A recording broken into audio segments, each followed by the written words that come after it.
Salut à tous, c'est Pank de la chaîne, bienvenue sur cette vidéo qui va parler de séduction sociale, toujours sur l'ouvrage de Neil Strauss. Je lis des parties et on peut voir ce qui est problématique comme les choses qui peuvent être à prendre et à exploiter pour les personnes qui font de la communication de façon générale. Là, en l'occurrence, vous allez voir, ça va parler d'accord. La question est, et comment on sait si elle est d'accord? Donc si la femme est d'accord pour aller plus loin, pour du sexe, pour l'embrasser, etc. Mon truc, c'est de chercher des IDI, des indicateurs d'intérêt. Elle te demande ton nom, c'est un ID. Elle te demande si tu as quelqu'un, ID. Tu lui prends la main, tu lui serres et elle te les serre aussi, ID. Dès que j'en ai 3, je change de phase sans même réfléchir comme un ordinateur. Deux choses intéressantes. Pour les personnes qui font de l'hypnose et de la PNL, qu'est-ce que vous avez remarqué? Ils jouent en 3, c'est-à-dire ils jouent en 7, en vague. Ça nous ramène au yes 7, au no 7, ou à tout ce que l'on peut induire, suggérer, répéter pour emmener les personnes dans une routine, une acceptation des éléments suivants. Plus, en l'occurrence, lui, il a Didi, plus il sait que la personne va être attirée en accord s'il n'y a pas d'interruption du pattern qu'il met en place, c'est-à-dire de ce set. Deuxième chose, le sans réfléchir comme un ordinateur, vous allez voir, au fur et à mesure de l'ouvrage, c'est réellement ce qui va montrer le gros problème du séducteur, du pick-up artiste, c'est qu'à un moment donné, c'est juste une machine à phrase, à phase, à posture, à blague. En fait, l'ensemble du masque qui est porté va être un ensemble de patterns et de routines qui vont emmener un résultat. Si le résultat n'est pas là, ils ont des réponses, ils ont toujours des doubles sorties. Double sortie, c'est quoi? C'est si on dit oui, j'ai gagné. Si tu dis non, j'ai quand même gagné parce que je vais quand même réussir à le tourner comme quoi c'est moi qui gagne. On continue. Mais pour l'embrasser, tu fais comment? Demande Pullover. Je lui dis juste, tu aimerais m'embrasser. Donc là, on est sur, il y a une volonté, après une séduction, d'embrasser en boîte ou ailleurs. Eux, en l'occurrence, sont beaucoup en boîte. La femme. Et on voit qu'il y a tout simplement un questionnement.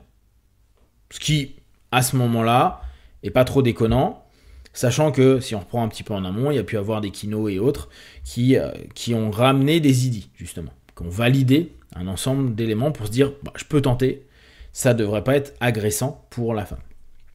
Et après, soit elle répond oui, mais c'est très rare, et je l'embrasse. Ok, oui, j'ai la validation, je fais, consentement. Ou bien, elle dit peut-être. Alors je lui dis, essayons voir, et je l'embrasse. Bon, alors là, j'imagine que certains d'entre vous, comme moi, ont pu être un peu piqués. En gros, je sais pas.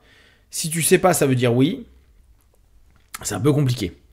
Essayons voir pour se dire, c'est bon, je déculpabilise, alors que la personne n'a pas dit oui. Et tu joues avec une suggestion et tu fais directement un acte. On sait que ça passe beaucoup en hypnose conversationnelle, hein, d'enchaîner une ouverture potentielle avec une action immédiate. Là, en l'occurrence, embrasser, vous imaginez que ça peut être très mal pris, ça peut être très problématique et ça peut être très agressif.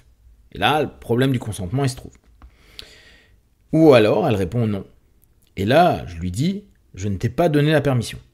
On a une forme de double sortie. Soit j'ai quelque chose, on a créé une double contrainte en fait. C'est oui, j'arrive à t'embrasser, ou non, je vais recommencer mon jeu, parce que ça ne veut pas dire que c'est un rejet, c'est juste que je te ramène pour à nouveau chercher à t'influencer. C'est juste que tu semblais avoir quelque chose en tête. Vous voyez qu'on peut plus l'utile, avec un sourire triomphant, on n'a rien à perdre. Donc c'est vraiment ces doubles sorties assez classiques qu'on va avoir. Allez, on continue. Alors,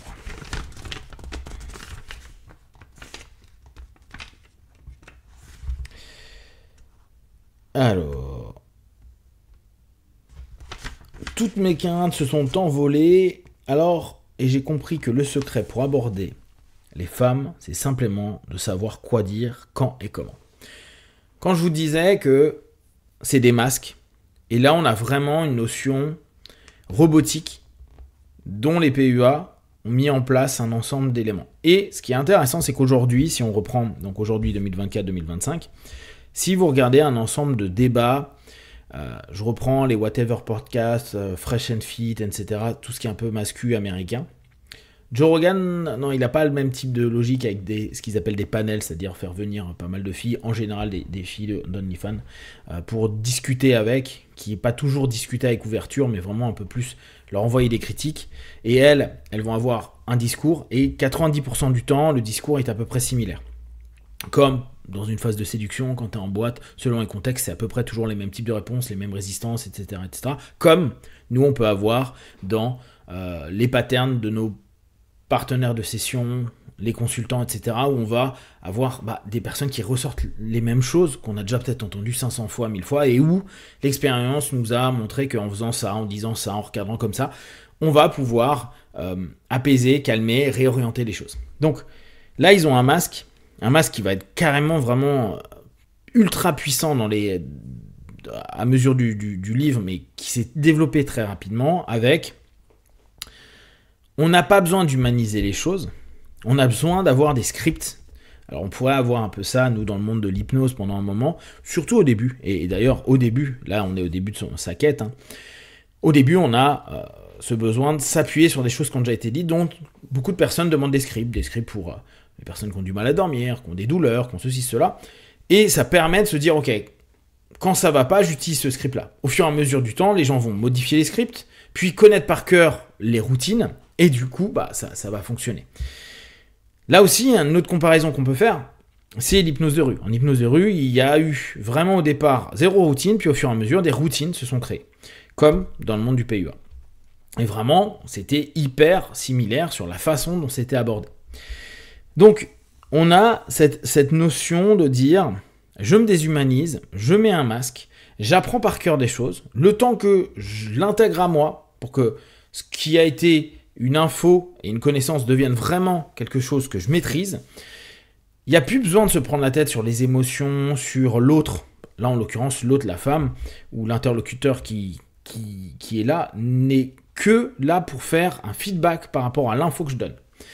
Et là-dessus, on déshumanise complètement, ce qui fait que tu peux facilement te dire, je vais attaquer une fille qui est ivre, ou je vais tenter un contact alors que peut-être c'est même pas correct à ce moment-là culturellement, ou ne serait-ce que par la proximité que vous avez à ce moment-là, l'intimité, le rapport, etc.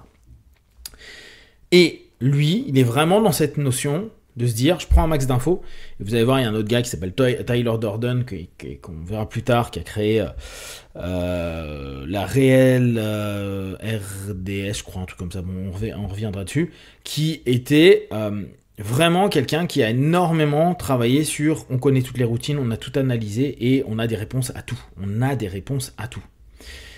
Il n'y a plus une objection qui n'existe pas et qui n'a pas été étudiée par la communauté. Ça, c'est un élément important. Donc, pour résumer, il est important de prendre en compte que, pour beaucoup de débutants, et là on va aller au-delà des PUA, l'apprentissage de routine et d'automatisme peut permettre vraiment de réussir à lever des blocages, à lever des oppositions, que ce soit dans du business, que ce soit dans de l'accompagnement, que ce soit dans la séduction, avec des amis, etc., etc. Le problème, c'est que très rapidement, ça peut devenir machinal, automatisé, et ne plus prendre attention, parce qu'il y aura des mots gâchettes, des triggers qui vont mettre en place un ensemble, un protocole qui s'est internalisé et qui sera automatisé. Dès lors, le rapport qu'on a cherché tant à avoir à être positif n'est que fictif, parce que il est juste une porte d'entrée pour l'ensemble des protocoles automatisés qu'on connaît. Si vous avez des questions et des remarques, vous les partagez sur Facebook, YouTube, j'y répondrai le plus rapidement possible. Comme d'habitude, de tout ce que je propose, ne prenez que ce qui est bon et juste pour vous tester, observer, analyser et conclure. Be one. Ciao.